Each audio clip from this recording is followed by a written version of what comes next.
Mm. So dito tayo, sunod, mga kababayan. 'Di ba, totoo naman ako mali ba? Oh, so ito mga kababayan kay Sara at si Digong at ang IC. 'Di ba? Oh, sa barangay nag-umpisa ang kurakot.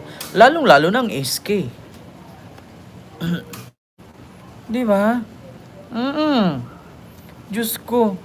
Oo, hindi ko naman lahat ng barangay opisyalis pero madadamay po talaga katulad sa pulis. Kahit ako ngayon, hindi ako masyadong nagtitiwala sa pulis kasi bakit? Kung tutuusin ninyo mga kababayan, yung mga pulis sangkot dun sa missing sa Bungero, tignan nyo, puro-puro pulis opisyalis pa yun may mga ranggo. 'Di ba? Oh, lalo ngayon mananawagan pa si Amy Marcos na ano daw, kailan daw umpisahan itong Iski Chairman Kemerot Keme. Diyos ko, dyan naman mag-umpisa ang nakawan at korupsyon sa Iski na yan. Nakita nyo yung Iski Chairman sa Cebu, Manamarel? Di ba? Oh, so yun lang mga kababayan. Dito tayo kay Sara. Naku. Ano nga ba ito mga kababayan? Ako si Sara Duterte mga kababayan. Oo, binanatan ng ICC. Oo, BP Sara Duterte to ICC. Bitawan nyo si Digong. Huwag nyo kaming pakialaman. Ito ang sabi. Ito mga kababayan. Ayun nandito, kasi gusto natin sabihin sa ICC. Bitawan nyo na yan. Yes! Huwag nyo kaming pakialaman. Yes! Dahil bansa namin ito, kung ano yung gusto naming mangyari, kami lang mga Pilipino ang magdidesisyon. Yes!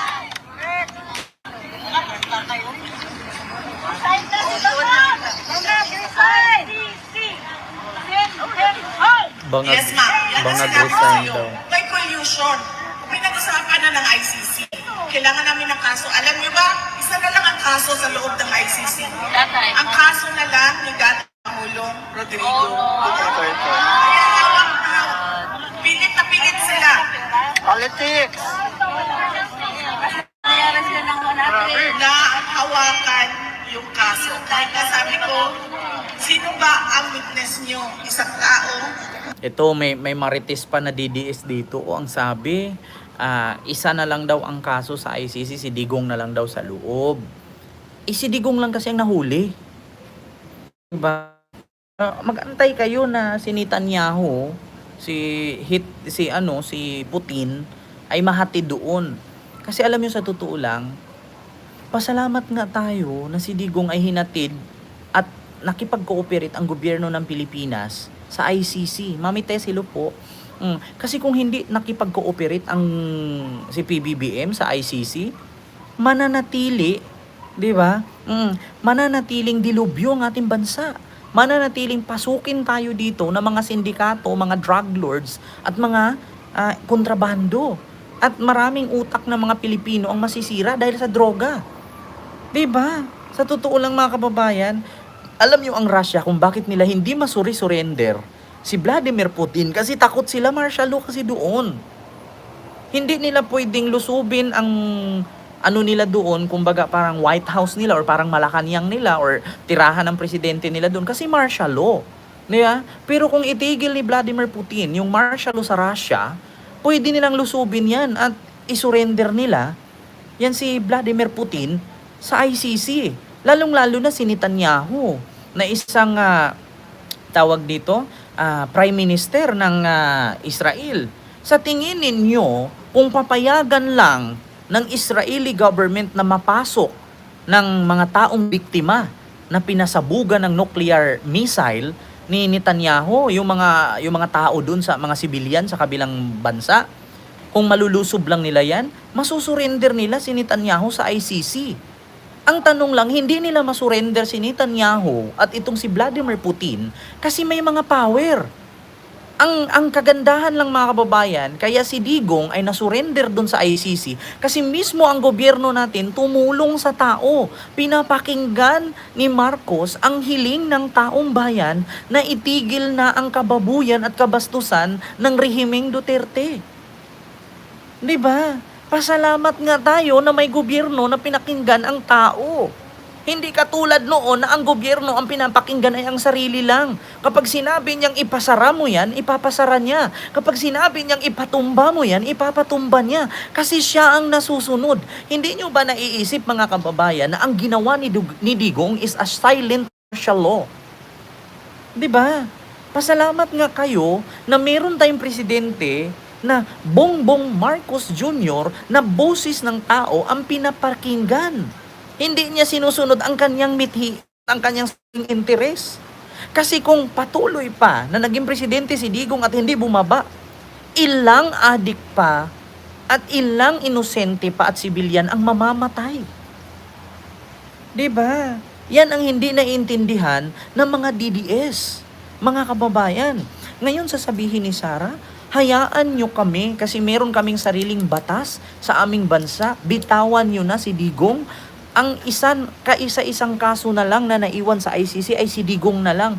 Alam nyo ba, at totoo lang mga kababayan, si Digong po ang pinaka number 1 na example sa buong mundo na hindi porkit powerful ka at hindi porkit leader ka ay may karapatan kang abusuhin ang kapangyarihan mo. Alam nyo ba na lahat ng mga leader sa buong mundo natatakot na sa ICC? Bakit? Si Digong na kinikilala at tinitingala noon at tinatawag nilang The Punisher, nakulong sa ICC, sila pa kaya?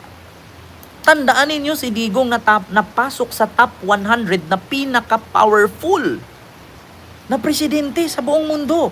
Top 100 influential president. 'Di ba? Tandaan ninyo napasok siya sa top 100 na top influential president, ma-influensyang tao. Pero nakulong siya sa ICC. Alam nyo ba na malaking halimbawa yan? Mami Tess, maraming salamat po sa iyong super sticker. Thank you so much. Alam nyo ba na halimbawa yan at malaking malaking example si Digong sa lahat ng leader na hindi pala po pwede na abusaduhin natin ang ating kapangyarihan or ang ating power as a leader in this country. Kasi tingnan natin, yung isang leader sa Pilipinas na tinatawag na Punisher, napakulong. Kaya dapat hindi tayo mag-abuso sa ating kapangyarihan kasi hindi lahat ng panahon ay sumasang-ayon at umuyon sa atin. Sa madaling salita, hindi palagi na ang dagat high tide naglulutay din. Paano kung sa ibang bansa naman mangyari yan na mayroong isang leader na ang kalaban niya ay nanalo at siya ay natalo? At yung kalaban niyang nanalo ay ididiin siya at ipapakulong siya. Yan ang inaabangan ni Netanyahu na kapag siya'y napalitan, may possibility na yung pumalit sa kanya ay ipapakulong siya. Ganyan ang nangyari ngayon kay President Bongbong Marcos na kung saan hiling at hinaing ng taong bayan sa biktima sa war on drugs at grabing patayan, no? Pinakinggan ni PBBM. Tandaan ninyo mga kababayan, hindi naman sana darating sa ganitong pangyayari, hindi naman darating sana sa ganitong punto, 'di ba? Na makulong si Digong, ma-impeach si Sara kung hindi sila bastos. 'Di ba? Oo, hindi makukulong si Digong at hindi mai-impeach si Sara kung hindi bastos. Bakit? Tanong ko sa inyo mga kababayan, si PBBM hindi pa presidente, binaboy na ni Digong. Nung naging presidente na si PBBM, araw-araw binaboy, araw-araw press con, araw-araw rally, araw-araw may mautog rally. Puro na lang bukang bibig, Marcos bangag, Marcos adik, Marcos nagdudroga. Ngayon, sa tingin ninyo mga kababayan, kung ako si Marcos, sasabihan ako ni Sarang bangag, ipapatay, may killer na siyang nakausap, anong gagawin ni Marcos? Ngingiti lang at sabihin niya, praise the Lord, ipapapatay ako ni Sara. Malamang gagawa yan siya ng hakbang na hindi siya mapapatay. For the safety. Binantaan mo, ang sabi nga ni PBBM, kung ganun man lang kadali bantaan ang isang presidente, paano pa ang ordinaryong mamamayang Pilipino?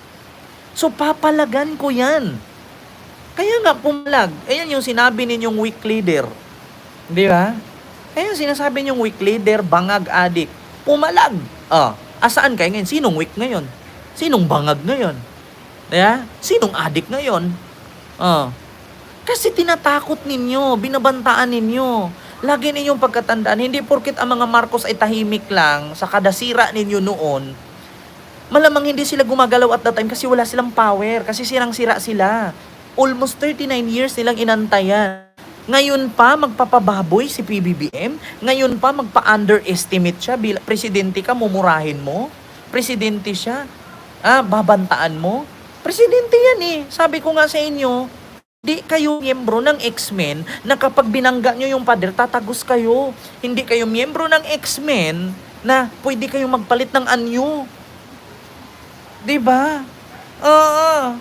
Kahit sino sa atin ditong ordinaryong tao, kung duru-duruin ka at araw-arawin kang bastusin, sa tingin mo, ipagdasal mo na lang at sabihin mo, praise the Lord, ikaw lang bahala, Lord. Binato ka na, bukol ka na, oh. Bugbog ka na, pasang-pasa ka na, putang ina. Sabihin mo pa, thank you, pinasaan mo ko. Ganun ba yun? Binugbog ka na lahat-lahat, oh. Sinaksak ka na ng sinaksak. Sasabihin mo, aray, di ko naisip na makukulong ka pa. Gaganon ka? Diba? Oo. Diyos mio, Marimar. Ikaw ba naman, meron tayong presidenteng bangag noon, bangag ngayon. Tapos sasabihin lang ni PBBM, aray, di ko inisip na mababangag ka pa. Gaganon lang ba siya? Tanga lang ang gagawa nun. Diba? Ay, Diyos mio, Marimar. Nakakaloka. Tapos yung sasabihin mo, bitawan daw, sabi ni Sarah. Bitawan nyo si Digong dyan. Huwag nyo kaming pakialaman. Kasi may sarili kaming bansa at may sarili kaming batas. Kaya nga masabi niyang may sarili kaming bansa, may sarili kaming batas. Kasi nga hawak nila sa liig ang Korte Suprema, ang DOJ at ang Ombudsman. Kaya kahit yung may si Digong, hindi yan nakukulong. Bakit? Kasi under hawak niya sa liig, itong mga tawag dito, itong mga nasa korte, nasa husgado, nasa ombudsman, hawak niya lahat. Diba? Ang katanga. Sorry na lang. Alam niyo, sa totoo lang, ano na po yan, listen, learn. Hindi yan actually mga kababayan, yung pagkakulong ni Digong sa ICC, ano po yan, listen, learn na yan. Hindi lang para sa mga leader sa buong bansa, kundi pati na rin sa mga susunod na leader sa ating bansa, na hindi porkit ganun ka-powerful, hindi porkit ganun ka-kapangyarihan at ganun ka-kalakas, ay hindi ka pwedeng maipakulong. Maipapakulong ka talaga. Diba? Kaya lagi ninyong tandaan, mga kababayan, hindi palagi na itong baha na sa harap namin, baha. Uupa din yan. Uhupa din yan. Diba? Oo, hindi palagi, mga kababayan, na itong baha na nandito sa harapan namin ngayon, after ilang araw huhupa to. Ganun din ang kapangyarihan ng mga politician. Hindi ka habang buhay presidente, 6 na taong ka lang. Pagbaba mo sa posisyon mo, wala ka ng kwenta. Maliban na lang kung tatakbo ka ulit mayor, congressman, senador, gobernador, o vice president, pwede pa. Diba? Kaya lagi niyong pagkatandaan, tsaka po democratic state tayo, kaya may kapangyarihan din po tayo sa mga namumuno. Kaya nga, Ma'am Hairskri, di ba? Oo. Hindi naman tayo dito monarchy. Na ang monarchy na pag namatay yung tatay, papalit yung anak na panganay, na lalaki. Hindi naman tayo pwedeng hindi palitan. Kaya nga tinatawag na election eh. Di ba? Kaya nga tinatawag na election. 'Di ba? Kaya palitan. Akala ko na siguro ni Digong na kahit porket naging presidente na siya sa Pilipinas ay hindi na siya pwedeng tibagin. Tanga. Isang utot ka na nga lang, mamamatay ka na. Tapang-tapang mo pa. Yan, tignan nyo. Alam nyo, sa totoo lang, mga kababayan, minsan, matuto din po tayong tumanaw ng utang na loob sa taas. Kung ano man ang ipinagkaloob sa atin ng Panginoon, dapat pinahalagahan natin at iniingatan natin yan. Bakit? Meron nga tayong kasabihan na kapag gumawa ka ng kabutihan sa lupa, marami kang mamanahin na kayamanan sa langit. Anong ginawa ni Digong na kabutihan? Nga, wala. Front lang. 'Di ba? Oh, ngayon sa sobrang kayabangan niya, ang pagiging kayabangan niya ay ang nagdala sa kanya sa kapahamakan. Ang tanong ay napahamak ba siya? Oo. Tignan niyo, mamamatay na lang, nakakulong pa rin. 'Di ba? So yun lang ha, mga kababayan, yung ating ano. Dito tayo sunod